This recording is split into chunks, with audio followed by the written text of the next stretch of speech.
উন্নয়ন, আধুনিক প্রশাসন, এই সমস্ত কিছুর মাঝেও বাংলার এক গ্রামে ঘটে গেল এক মর্মান্তিক ঘটনা। বাঁকুড়া শহর থেকে মাত্র 10 কিলোমিটার দূরের কুমিত্তা গ্রামে অর্ধাহারে মৃত্যু হলো 70 বছর বয়সী এক বৃদ্ধের। মৃতের নাম বৈদ্যনাথ দাস মোদক। সূত্রের খবর, গত 1 বছর ধরে রেশন পাচ্ছিলেন না এই পরিবার, কারণ রেশন কার্ড থাকলেও তাদের ছিল না আধার কার্ড। ফলে কেন্দ্রীয় সরকারের নির্দেশ মতো বায়োমেট্রিক ছাড়া রেশন তোলা সম্ভব হয়নি।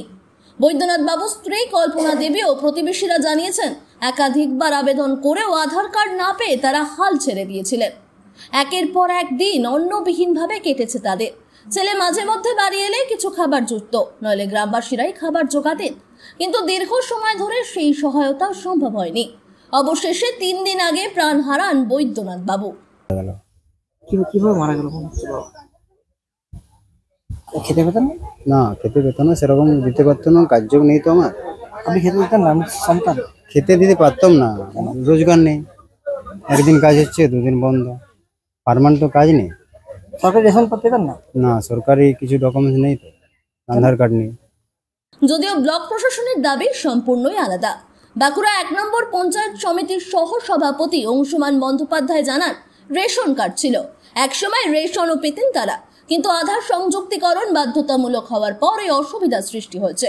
ইন্দিরা আবাস যোজনায় পূর্বে বাড়িও পেয়েছে, এবং আমাদের এই কেন্দ্রীয় সরকারের যে একটা ভ্রান্ত নীতি, যে সমস্ত কিছুতেই আধার সংযোগ বাধ্যতামূলক, এবং সেখানে কেন্দ্রীয় সরকার সাধারণ মানুষের আধার কার্ড এখনো প্রত্যেকের হয়েছে কিনা, আধারের বায়োমেট্রিক করার জন্য কোনো সুযোগ সুবিধা আছে কিনা, এইসব না দেখেই আধার কার্ড বাধ্যতামূলক কারণে ওর পরিবার আধার সংযোগ রেশন কার্ডের সাথে না করার জন্য অপরদিকে বাঁকুড়ার বিজেপি বিধায়ক নীলাদ্রি শেখর দানা বললেন, পুকুর কাটার সময় কাটমানির লোভে সবাই ছুটে যায়, অথচ কোনো নাগরিক খাবার না পেয়ে মরছেন, সেই সময় প্রশাসন, পঞ্চায়েত কেউই পাশে থাকেন না। এটাই আজকে সরকারের মুখ।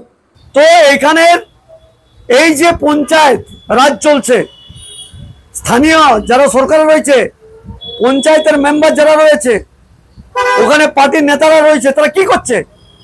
এখন যখন এটা কোথাও পুকুর কাটার নামে টাকা আসুক, একদম বিডিওর ঘাস মেরে দেবে একদম অফিসের। লজ্জা করে না এরা? একটা যে আধার কার্ড তার নেই, তার রেশন কার্ড নেই, তাদের যে লিঙ্ক করা হয়নি, অনাহারে মরছে, তোলাবাজি খালি। এদিকে মৃতের স্ত্রী কল্পনা দেবী এখন অনাহারে রয়েছেন বলে দাবি স্থানীয় বাসিন্দারে।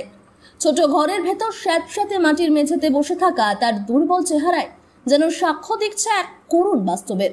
এক্ষেত্রে একটাই প্রশ্ন উঠছে, নাগরিকদের বেঁচে থাকার অধিকার, খাদ্যের অধিকার, এগুলো কি শুধুই কাগজে কলমে সীমাবদ্ধ?